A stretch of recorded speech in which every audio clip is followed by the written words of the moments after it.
First question, how has AI-generated content influenced students' learning experiences? Ang pagkatuon gamit ang AI kay pwede ra kong mangutana o makakuha dayon og tubag.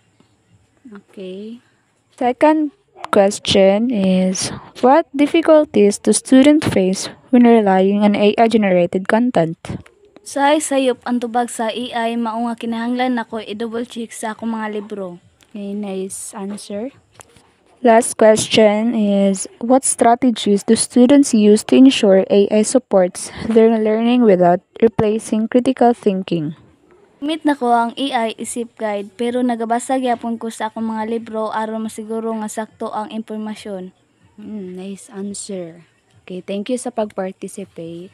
First question, how has AI-generated content influenced students' learning experiences?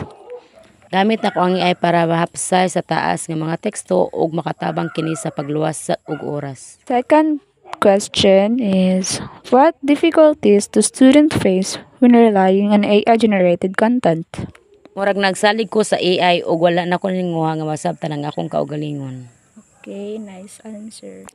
Last question is, what strategies do students use to ensure AI supports their learning without replacing critical thinking? Kung dili ko kasabot sa AI, mangutanong ko sa maestro para i-clarify. Okay, thank you sa pag-participate. First question, how has AI-generated content influenced students' learning experiences? Nakatabang ang AI sa akong mga sanaysay kay mas mahimong hanay ug klaro ang akong pagsulat. Second question is, what difficulties do students face when relying on AI-generated content? Nakatabang ang AI sa paghatag og tubag pero usahay dili kini makapaghugot sa akong pagsabot. Okay, nice answer. Last question is, what strategies do students use to ensure AI supports their learning without replacing critical thinking? Sulat gihapon nako pag-usab ang mga buod sa AI sa akong kaugalingon mga words aron masiguro nga masabtan nako ang mga leksyon. Sige, thank you sa pag-participate. First question, how has AI-generated content influenced students' learning experiences? Usahay, gamito nako ang AI para susihon ang akong mga solusyon sa matematika ug tan-awon kung naa ba ko'y sayop.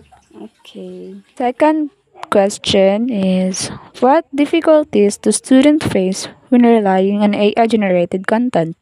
Naay mga panahon nga ang tubag sa AI kay murag kulang o dili tugma sa gipatudlo sa among maestro. Last question is, what strategies do students use to ensure AI supports their learning without replacing critical thinking? Imbis nga kopyahon diretso ang mga tubag sa AI, ginagamit nako ni isip basihan sa paghimo sa akong kaugalingong argumento. Okay, thank you sa pag-participate.